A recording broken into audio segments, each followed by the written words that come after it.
Hello বন্ধুরা, welcome to my channel. আমি সুস্মিতা। আমার নতুন আরেকটা ভিডিওতে তোমাদের সবাইকে অনেক অনেক স্বাগত। আমি অনেক ভালো আছি আর আশা করি তোমরাও আমার মতো ঠিক একদম বিন্দাস আছো। তো বন্ধুরা, আমি এখন যে কথাগুলো বললাম, মানে যেভাবে আমি ইন্ট্রোটা দিলাম, এই ইন্ট্রোটা আমার একজন ব্লগারের কাছ থেকেই শেখা। হয়তো ওনার মতো হয়নি মানে হবেই না, কারণ উনি হলেন অনেক ভালো একজন ব্লগার। আর আমার কাছে তো উনি একজন ভালো বেস্ট সব কিছু। মানে আমি ওনার ভিডিও একদিন না দেখলেও আমার মনে হয় যে আমার হয়তো আজকের দিনটা একদমই ভালো যায়নি। উনি যদি একদিন ভিডিও না দেয়, আমার মনে হয় যে মানে ভিডিওটা না দেখলে আমার দিনটাই সম্পূর্ণ হয় না। আমি বারবার ইউটিউব চেক করি যে উনি ভিডিও দিয়েছেন কি না। আসলে একদম সত্যি বলছি, মন থেকে বলছি। কারণ কি বলবো, আমার ওনাকে অনেক ভালো লাগে। আমি ওনার মতো একজন ভালো ব্লগার হতে চাই। হয়তো লাখ লাখ কোটি কোটি সাবস্ক্রাইবার আমার নাও থাকতে পারে, বা ওনারও হয়তো নেই, কিন্তু ওনার মন, উনি যেভাবে সাদাসিধাভাবে চলাফেরা করেন, ওনার মতন চলাফেরা সব কিছু আমার খুবই ভালো লাগে। হয়তো আমি তোমাদের কাছে যদি নামটা বলি হয়তো তোমরা চিনতে পারবে, আর আমি অবশ্যই বলবো, কারণ ওনার মতো হওয়াটা কি বলবো আমার ভাগ্যের ব্যাপার হবে। আসলে ওনার মতো আমি কখনোই হতে পারবো না হয়তো, কারণ ওনার পরিস্থিতি আর আমার পরিস্থিতি সম্পূর্ণ আলাদা। কিন্তু একদম মন থেকে বলছি, আমি ওনার মতো হতে চাই।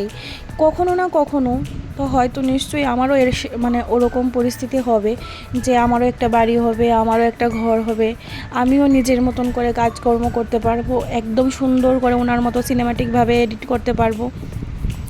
তো জানি না কবে আমার জীবনে ওই দিনটা আসবে। তো কিন্তু এখন তো নেই, তাই জন্য আমি ওনার মতন পারছি না। এখন আমার জীবনটা সম্পূর্ণ আলাদা। যেমন ধরুন, আমি হলাম একজন স্টুডেন্ট, মানে বিয়ের পরেই পড়াশোনা করছি, টেট 2-র জন্য প্রিপারেশন নিচ্ছি।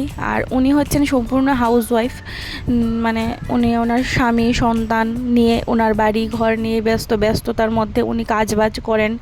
তারপর হচ্ছে গ্রামের দৃশ্য, মানে কি বলবো তোমরা হয়তো অনেকে বুঝেই গেছো আমি কার কথা বলছি। তো ওনার মতো আমার হবে না, কারণ হচ্ছে আমি তো পড়াশুনো করছি, আর পড়াশুনোর মাঝে এত কিছু হয় না। মানে কাজবাজের কথা বলছি, কিন্তু আমি কাজবাজ খুবই পছন্দ করি। আর আমি তো ভাবি যে আমি এরকমভাবে করবো, ওরকমভাবে করবো। হ্যাঁ, আমরা তো এখনও জয়েন্ট ফ্যামিলিতে আছি। আর সত্যি বলতে কি বলবো, বিয়ের পরে পড়াশুনো করাটা হয়তো এতটাও সহজ নয়, যতটা সহজ দেখানো হয়, যতটা সহজভাবে সবাই বলে। আর জানি না কার কাছে কীরকম, অনেকে বলে কঠিন, অনেকে বলে সহজ, কিন্তু আমি বলছি আমি তো জিনিসটা ফেস করছি। আসলে বিয়ের পরে যতই ভালো সব কিছু হোক না কেন, কখনো পড়াশুনো করাটা এতটা সহজ হয় না। আর সবথেকে বড় কথা হলো, যদি বরের কোনো ইনকাম তেমনভাবে না থাকে, বরের ইনকাম যদি ভালো হয় তাহলেও হয়তো এতটা প্রবলেম হয় না। কিন্তু আমার ক্ষেত্রে বলছি, আর আমি যে ব্লগারের কথা বলেছি ওনার ক্ষেত্রেও সেমই হয়েছে, যে ওনার বড় হয়তো কিছু এক সময় করতেন না, মানে পার্মানেন্ট করতেন না আর কি। যেমন আমার বড় করে, এমন না যে ইনকামই করে না, ইনকাম অবশ্যই করে, কিন্তু পার্মানেন্ট যেটা হয় যে এতটা মানে মাস গেলে এতটা পার্মানেন্ট একটা স্যালারি পাওয়া বা পার্মানেন্ট একটা কাজ, সেটা হয়তো হয় না। ওনারও হয়, মানে আমি যে ব্লগারের কথা বলছিলাম, ওনার বড় তেমন কিছু করতেন না, কিন্তু ওনার জেদ, ওনার সাহস, মানে কি বলবো, ওনাকে যত দেখি আমি ততই অবাক হয়ে যাই।